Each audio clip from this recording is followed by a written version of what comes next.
This episode is brought to you by Energy Outreach Colorado. Energy Outreach Colorado is celebrating 35 years with their Greatest Hits Tour. Since 1989, they've been topping the charts in energy equity while helping thousands of Colorado families keep their homes warm and their lights on. Join their encore performance by donating at energyoutreach.org/donate. Your support ensures their platinum hits keep playing for decades to come. Energy Outreach Colorado, 35 years of #1 hits and still rocking affordable energy for all. Visit energyoutreach.org/donate to help today. This weekend on CityCast Denver, we've got something really cool for you. There's a new magazine you might have seen around town. It's called Denverse, and it's by Denver for Denver. Each issue, local artists and writers contribute thoughtful, original work about the place we call home. And our friends at Denverse just launched a new weekly podcast that we think you might like. It's called Denverse, Locals Aloud, and it features Denver locals from all walks of life for loose, long-form conversations. The episode you're about to hear features local comic artist, illustrator, and writer Karl Krumpholz, who provides his own personal guide to the bar scene here in the Mile High City. Enjoy!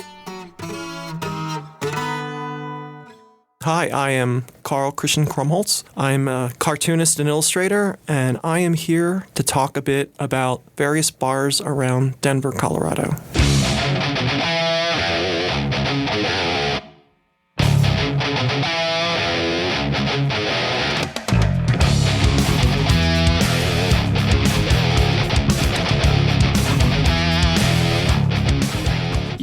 Hello, everybody. Once again, this is the Locals Aloud podcast from Denverse Magazine. My name is Anthony Elio, and in the background, you're hearing today's featured song, Uncommon Soldier by Connax, from the Denverse Sampler.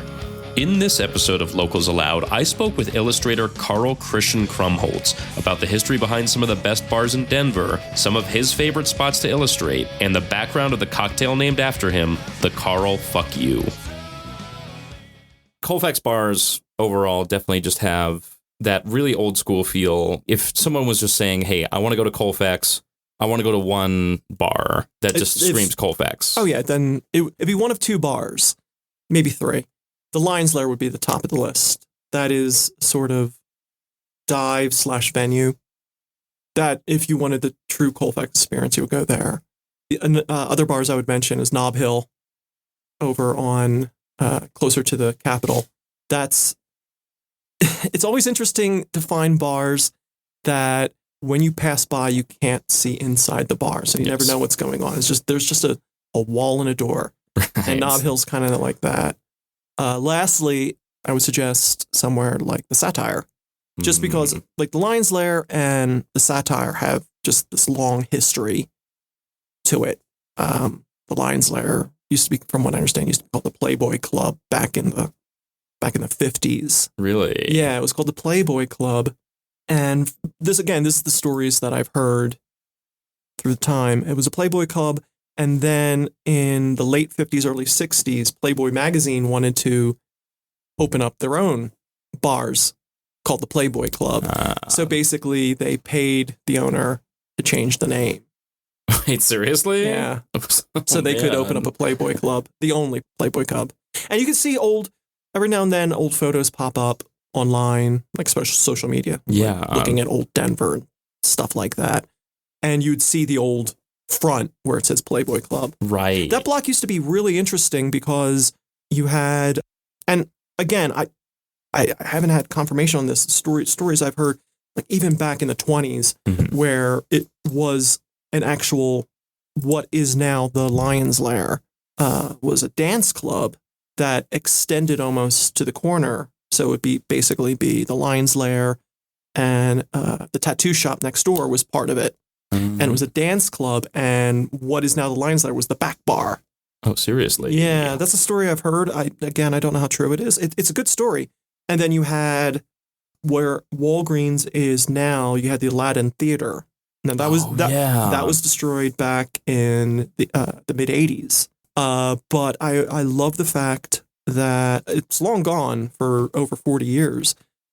But you keep going the half a block down, the liquor store is called Aladdin Liquors. That's right. Yeah. As a sort of a remnant. I'm guessing that the liquor store was open while the Aladdin was still around. Well, it's interesting you'll occasionally hear someone talk about the old like Aladdin Theater. And that's what I do love about hearing kind of these stories is the way that people talk about these old venues, these old cool bars that did end up closing up, which is such a shame.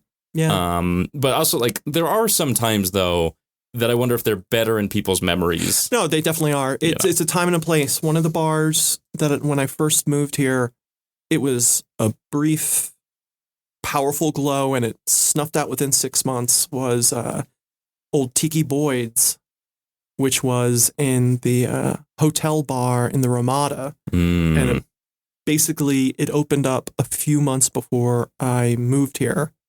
And when I first moved here, I was looking around for places to check out. And so there was this, Exotica bar right down the street from me. So that was one of the first places I started hanging out a lot when I moved to Denver. And I met so many people there that I'm still friends with today, even after all those years. And it was gone within 6 months. What year did you move here, by the way? I moved here in 2006, beginning of 2006. Okay, cool. So you've almost got 2 decades of don't Denver bar. Don't remind me. Okay, all right, sorry. I'll edit that part out. I'll figure out how to edit. No, don't worry about it. Yeah, it's one of those things you look back going, oh God, I've been here for almost 2 decades. Right, because I wanted to ask with that, you were in both Boston and Philadelphia. Yeah, I grew up in Philadelphia. I left Philly in the late 90s, and then I moved up to Boston. I was living there for many years before I found myself in Denver. And how would you compare the bars between the three? Because I'm going to assume that Denver, like maybe there's a Venn diagram between Boston and Philly bars a little bit. Oh, yeah. But I'm sure Denver is very different. Yeah. Well, I think mostly there's more of a neighborhood feel to the bars on the East Coast. Which is it's funny when I think about it that it's like, oh, there's more of which is natural because it's East Coast, like a pub culture. There's more, again, Boston, big Irish city, Philly, a lot of Irish pubs, and there's not a lot here in Denver, which I found a little weird. There's a few. I mean, Nolan's downtown, but it was I think losing the Irish Snug on East Colfax was a big thing. That was a shame to see go. Especially since, from what I understand, it's been there for almost 20 years. Yeah, that was a big bummer, and that was one of my favorite spots to go for a bit. And it laid dormant for so long. From what I understand, when I hear these stories, basically, I moved to Denver to be with Kelly, who's now my wife. This is her town, and she told me basically where the Irish Snug was. I think it was a Pier 1 many years ago, and then businesses went in and out of that space every 6 months, and then the Snug got in there, and it lasted a good 20 years before they had to close. Yeah. The pandemic didn't help, but even before that it was Sid King's Crazy Horse, which was an infamous, I guess the polite word is burlesque bar, mostly known for a small scene in the Clint Eastwood Every Which Way But Loose. Wait, seriously? I'm dead serious. There's a scene in Every Which Way, the 70s Clint Eastwood film with the orangutan that takes place, I think right out, there's probably a scene inside, but there's a shot right outside. Really? Sid King's, which is what became the Snug. Yeah. Yeah. What an interesting piece of Colorado film trivia. Yeah, there's a few. Yeah. The only other one I know is there's this film from late 90s, early aughts. Was it Things to Do in Denver When You're Dead? Oh, I vaguely remember that. Yeah, there's a couple scenes downtown and on East Colfax, I believe in front of the Bluebird. Scene shot there. Yeah. But yeah, Sid King's was infamous. I think it closed in the early 80s. And then, the Snug, I missed the Snug. I know. The Snug was really good. And then that, after the Snug closed, it became Crazy Horse as a nod to Sid King's, and it's still there, but not really. You can't just go over there. I think it's only open for, you rent the venue for events, but it's not an open bar. Right. And kind of along those lines it's definitely a bummer that like the Snug closed. What was the one, especially quarantine related bar closing that you think hit you the most? I'm going to tie it into the quarantine, but it actually closed right before the quarantine, which was Barracuda's. Oh, yeah. Over on another bar that was right around the corner from. It closed in December of 2019, right before the pandemic, and that was a good neighborhood place. Well, they were big on like karaoke over there, right? Yeah, they did. Yeah, they did karaoke. I've done karaoke there, and I think the guys like Sexy Jesus and stuff like that moved to they just moved to other bars. I think Sexy Jesus moved over to Satire. Yeah. And they always do a great job there, by the way. I've never done karaoke there. Really? Yeah. Where do you like to do karaoke? Well, I haven't done any since Barracuda's closed. Really? Yeah. And you got to be in a certain. You can't open your heart up like that again. No, you have to have a couple drinks in you. Of course, yeah. There's been times when you just get up there and do a punk rock song, do the Damn's New Rose or something like that. Just to like change it up a little bit, even if you get like the blank stares afterwards. Yeah, my wife Kelly, she likes to Billy Joel. She calls it Billy Joeling the bar. Just finds some weird Billy Joel song and just, I've got this mic for 2 minutes. Yeah, you're gonna listen to me. Right. I've done karaoke dead sober, I think once, and I remember it was the weirdest feeling ever. But then also, if you have enough drinks in you, I can do that song. Oh yeah. And oh God. I've had a couple songs. I can do this. No. Yes. No, you can't. Right. It's the wonder of alcohol is that you have absolutely no self-doubt whatsoever. You think that I think the worst was I tried to do a song by The Jam. Oh, really? I think it was going underground and not realizing how fast Paul Weller actually sings, and you just can't keep up with it. Right. That's the thing, is because your tipsy brain will tell you, Tub Thumpin' by Chumbawamba is a really fun song. Yeah. But then you get up there and the words start coming at you very rapidly, and you realize this was a terrible mistake, and everyone's staring at me with their glassy eyes right now. It's, sometimes you got to take a step back. And I find it so interesting that you really do approach a lot of this like a historian, like you're getting these old tales of Denver bars from these different, owners and bartenders. How do you usually go about it? Or does it like... It just comes up in conversation. Like they'll actually just kind of open up about, this used to be... Well, now, it's more since I've got a background doing the 30 Miles of Crazy, the Queen City book. I'm more known, so people open up to me. But a lot of times it's just, you're a couple drinks in talking with people and they're like, oh, this is a weird thing that happened to me. I got a lot of the history, when I was doing the series for the Westward, where I was outlining the history of various venues around the city. You just get into the rhythm of when you're interviewing a manager at a particular venue, they open up and just tell you, it used to be this, it used to be this, it used to be this. People who own bars, they want people to know, they're the new caretakers of this particular space. Yeah. And it has a lot of history. I was going to say, because that kind of speaks to almost like a passion for the industry a little bit of opening up about the history. And now that's another difference between East Coast bars and Denver bars. It seems like Denver bar, there's not a lot of old school, this has been around. This has been here for 50 years. Mm-hmm. And there's a lot of bars on the East Coast that could say that. Denver places kind of come and go. It's a time and a place, particular time and a place. People, remember the Cricket on the Hill and, El Chapultepec closed recently. So these are places, and people want to kind of keep that story going. That's, again, why I did the Queen City book going, 50 years from now. Maybe someone can pick up a used copy in a used bookstore and go, okay, this is what Denver was like in, 2020. Yeah. These are the places. I'm trying to think. Nob Hill is definitely the oldest, though, Denver bar, isn't it? I think Nob Hill is, at least thinking on East Colfax. Lions Laird's got a long history. Well, the building has a long history, I should say. And so does what is the Satire. I think it became the Satire in the 60s, but it was a bar. It was a bar before that. But other places, nothing springs right to mind. I was talking to someone that, I believe it was Frank Rich from Modern Drunkard magazine. He was telling me he read about this hidden bar in the New House Hotel. So, that's the kind of flop house hotel that's right by the Capitol. Yeah. And he was looking into it, and he couldn't find this hidden bar that was the bar for the New House. Right. And it turns out it is what is now, what do you call it? Oh my God, the name just went right out of my head. The bar on East Colfax next to the bookstore. Oh, yes. Wait, you mean Satellite? Or the Satellite. Yeah. Yeah, that's it. Sorry, Thank you. That was way too much overthinking for a place that I've spent a lot of time in. Yeah, the Satellite. And it turns out it's a Satellite bar. Yeah. That used to be the bar for the hotel.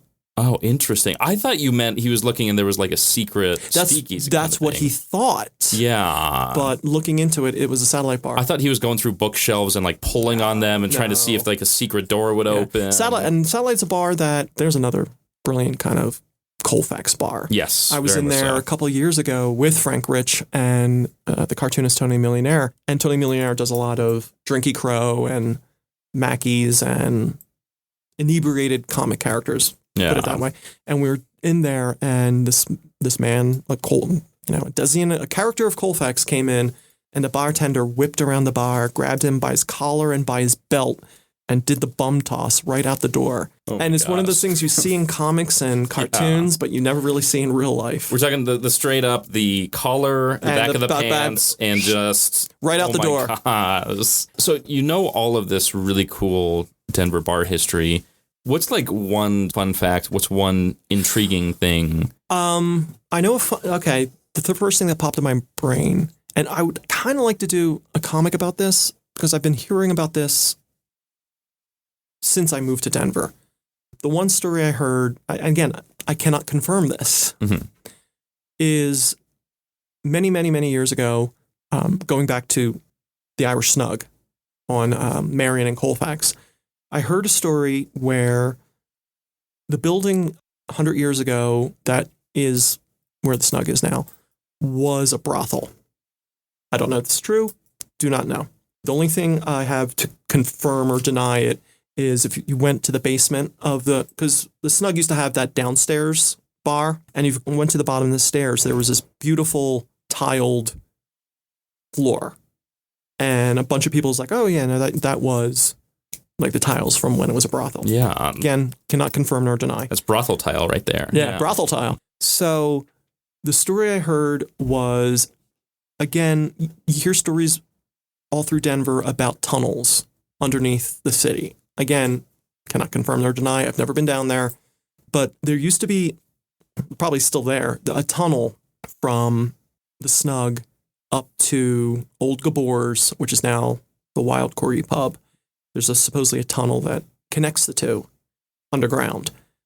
I've heard that there is a tunnel down there, but it's been part of it collapsed. Now, I have a buddy of mine, an old Colfax character, Jerry, the mayor of Colfax, lives right by that intersection of Marion and Colfax. And he's told me, yes, there is a tunnel down there. I've been down there. There was people living down there. And I've known a lot of the people back who worked at the old Gabor's, which is now, Gabor's closed in 2012. It was the second bar that I visited when I came to Denver. My wife took me there. Well, my girlfriend at the time took me there. And I know people who work there. And then it closed in 2012. And then it became the Marion Street, the tavern. Marion Street Tavern, yeah. And I think 2016 it was empty for 4 years. And a few years after that, right before the pandemic, I think in 19 or 20, it became the Corgi. Again, it was my local. So I've known people there, the owners and stuff. And they say, yes, there is a door in the basement that goes somewhere. Yeah. That's very Narnia. Yeah. That's what's behind that door? If you got an offer, like, hey, we'll walk you down, whatever's past that door, we'll go for it. Would you go for it? Oh yeah. Oh hell yeah. There's a story right there. I could do a comic about it. Right.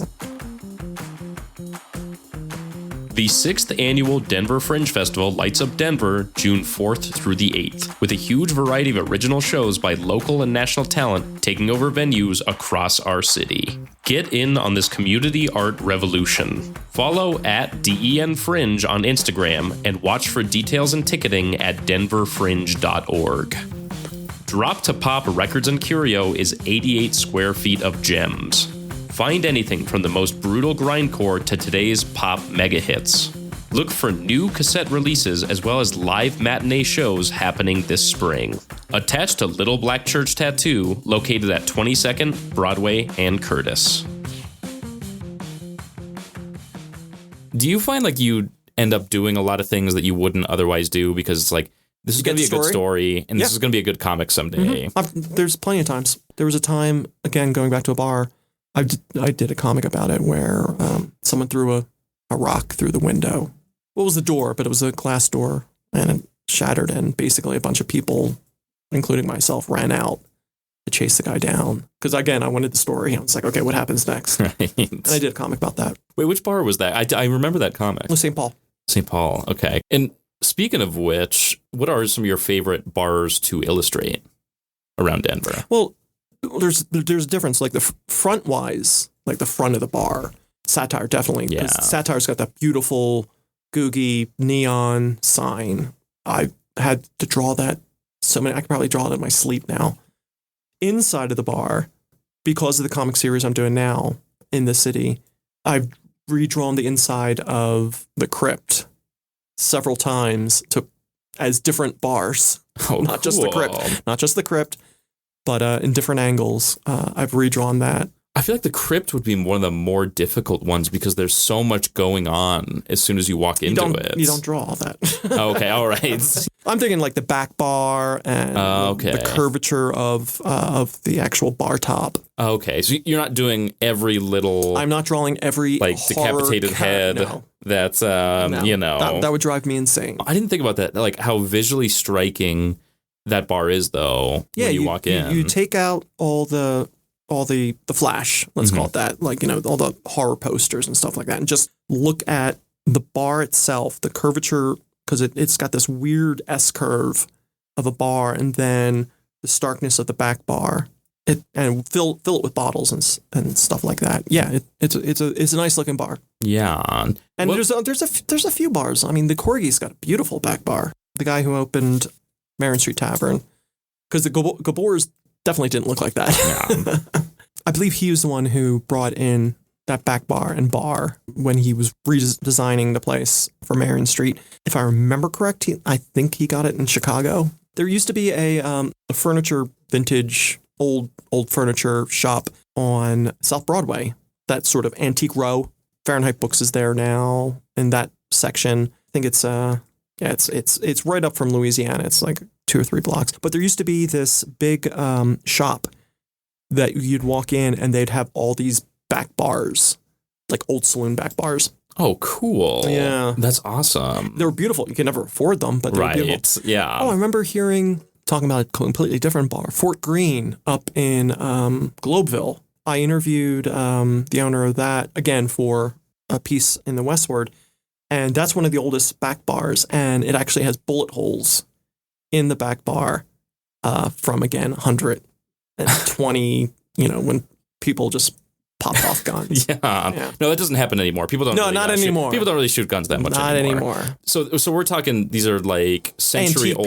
Antique pieces, yes. Yeah, that's fascinating. And that's in Globeville? Yeah, it's in Globeville. So Globeville's very small, so there's only 2 bars I know of. There's Globe Hall and Fort Greene. Yeah. And what do you order when you go to a bar? My go-to whiskey soda, splash of bitters, to the point where there's a cocktail at the Corgi named the Karl Fuck You that the owner, Dusty, at the Corgi, named after me because I would order all the time. Whiskey, soda, splash of bitters. And the bartenders just started calling it the Karl. And so this was a while back, a couple of years ago, I ordered it. And Dusty turned and he's like, well, here's your little diet old fashioned. And I turned and was like, it's called the Karl. Fuck you. And he went, okay. To the point where actually, this is an utterly true story. I was at the Corgi last night and Jake, one of the bartenders, came up to me and, he's taking our order and he's like, oh yeah, there's a guy at the end of the bar. He's doing a YouTube channel and he reviews bars. And he asked for, what is the Corgi's drink? And he's like, I gave him one of your cocktails. A little bit of immortality is mine. Yeah. I mean, I was going to say, did you ever want to have a drink named after you? Like, I never knew I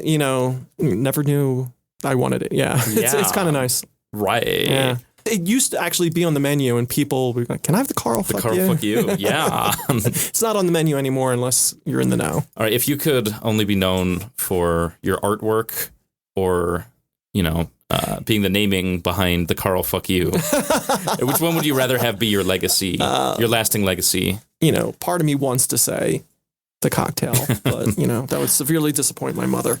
When I was doing a lot of these interviews with bars and venues in Denver, 9 times out of 10, almost all of them said, oh yeah, Jack Kerouac used to drink here. I could never confirm or deny. I mean, he's been long gone. He did live in Denver for a while. He lived over on Colfax and Marion, some of the buildings that are still there. He lived in one of those buildings. And Herb's downtown said Kerouac used to drink there.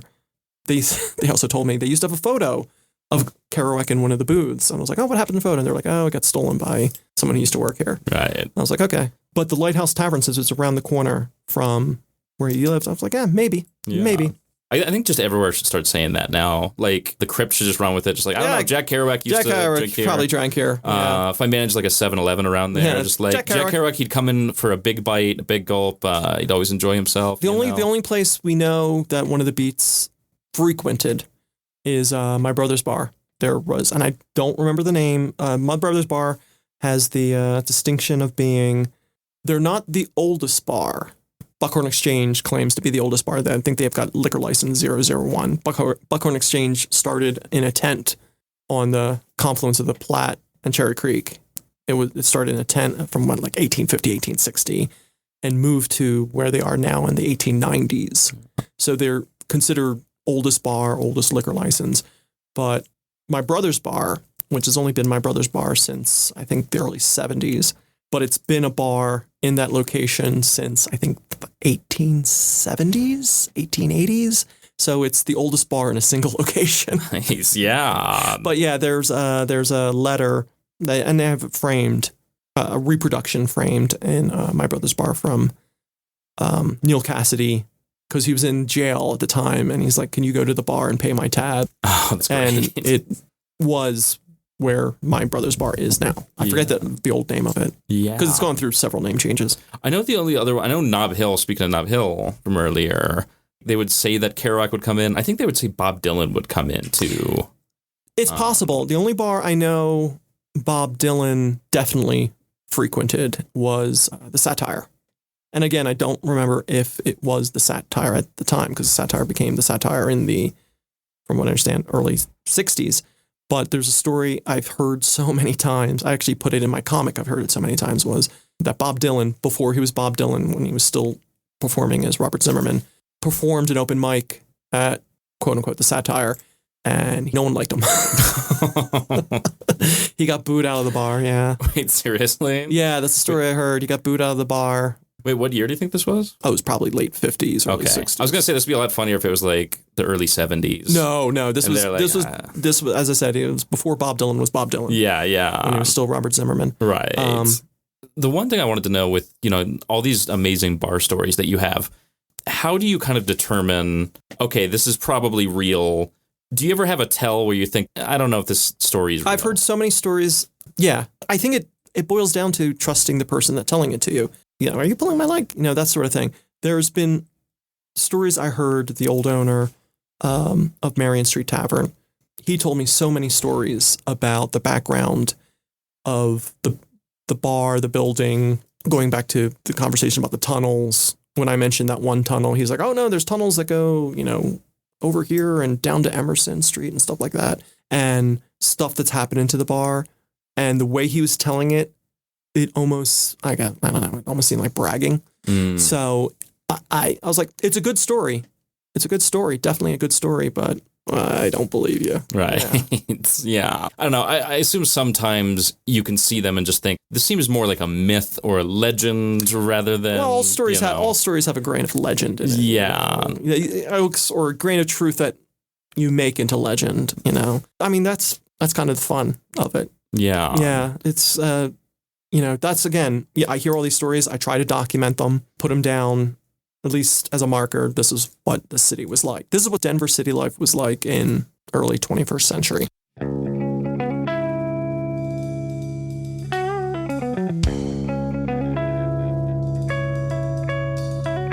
And I wanted to thank Karl Christian Krumpholz for appearing on this episode of Locals Aloud. You can find Karl's work on karlchristiankrumpholz.com or on Instagram at karlchristiankrumpholz. Locals Aloud is hosted by me, Anthony Elio, and produced by me, Anthony Elio, in association with Denverse magazine. Paid subscribers to our Substack get exclusive episodes every month, along with access to Denverse magazine's complete online archives. Support the art scene and stay plugged into local culture by Googling Denverse Substack and signing up for only $5 a month. Cancel anytime. You can also subscribe to Denverse magazine to receive stunning print editions all year round, along with free invites to our launch parties and more. Join our community. Just go to our website at denversemagazine.com and hit subscribe to get started. And now let's hear the rest of Uncommon Soldier by Connax.